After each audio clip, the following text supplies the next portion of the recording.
We are joined by Virginia Wesleyan University. They just competed in the first game of the 2026 NCAA Division III Softball Championship here in Salem, Virginia. We have with us head coach Brandon Elliott and joined by pitcher Emma Adams. Coach, open with comments from you about today's game, please. Well, I mean, I think everything that we've done well all year, right? We've pitched great. We were awful in the circle. We've swung the bat well. We were awful offensively. We've played great defense. We were awful there. I feel like we coached very well. I wasn't very good today either. But on the flip side, I mean, McCutcheon's, she's been hot. She's had a great year, but she's really been hot here over the last, the teams that she's beaten, mowed down, and, we couldn't figure her out till late. I'm proud of our kids for the way they fought there in the last inning to try to give us a chance. And, with that said, as poorly as we played, which I think we played poorly, but you got to give credit to Rowan and their game plan because they did everything right. They made some really good plays. They had a ton of energy. They stole some bases and were aggressive there. They pitched it very well. But I think even with that, them playing great, us not playing great, to still have an opportunity to be in the ball game there late, speaks a lot for our kids. But certainly disappointed in how we came out and played and how we coached. But at the end of the day, it's been done before, and it's just choosing the hard way to do it. Okay, well, I'll crack it up with some questions. We'll start with our Rowan friends back there. I guess just rip the Band-Aid off. How does it feel to suffer your first loss in this tournament, the first game? Me? Yeah. Losing's part of the game. Going undefeated is hard, and I'm a senior. I've lost in my career, and it's nothing new. We've lost in the World Series before. It's nothing new. So yes, it sucks, but people have gone undefeated before, but we're gonna make a different story. We're unique. We don't need to do what's been done before. I do have a question. So, you only had 2 base runners through 6 innings, but then in the bottom of the 7th, you really started to figure it out. You got 3 base runners alone, after just 1 out. So, what changed? What allowed you guys to finally find your groove? Well, I asked them. I said, "Do you want me to give you a hoorah, or you want me to be honest with you?" And they chose for me to be honest. And I'll say the same thing. I thought we came out flat. I thought we came out on our heels. I thought we came out scared. I thought we came out.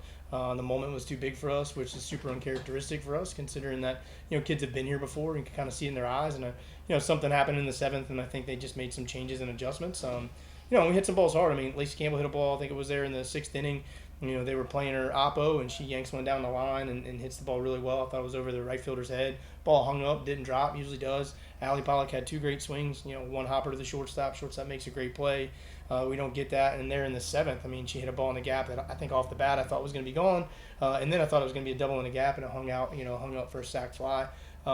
Things like that didn't go our way that have gone our way all year. Her first pitch, Lacey Campbell normally makes that. It would have been an exceptional play, right? But maybe it's a forced play, and we end up leading to a run.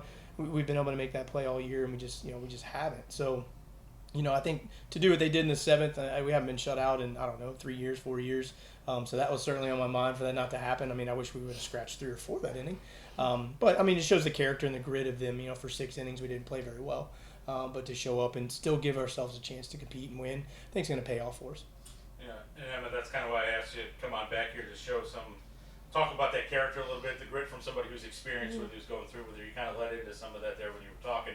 But now getting into it tonight, dinner coming up, that sort of thing, reflection, what sort of thing.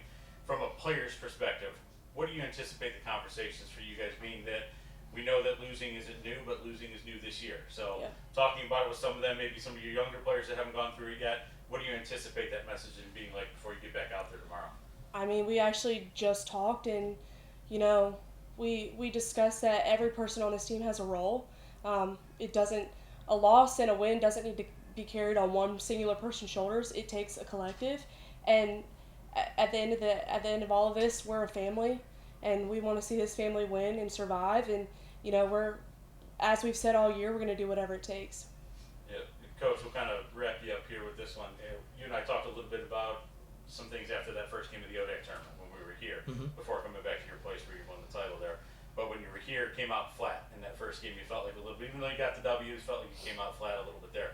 Some similarities here, and what will your messaging be like over the next day to make sure everybody locks back in like you did for the rest of the conference tournament? Yeah, I think, and I told them that, right? But at the end of it, I told them I love them, right? And I choose them every time, and I think they know that, right? And that's just part of our program is, you know, regardless what happens over here in the next, hopefully the next 7 to 10 days, like these are my kids, these are my people, and I choose them, and I'm going to choose them tomorrow, and I'm going to choose them continuing on there, and they know that.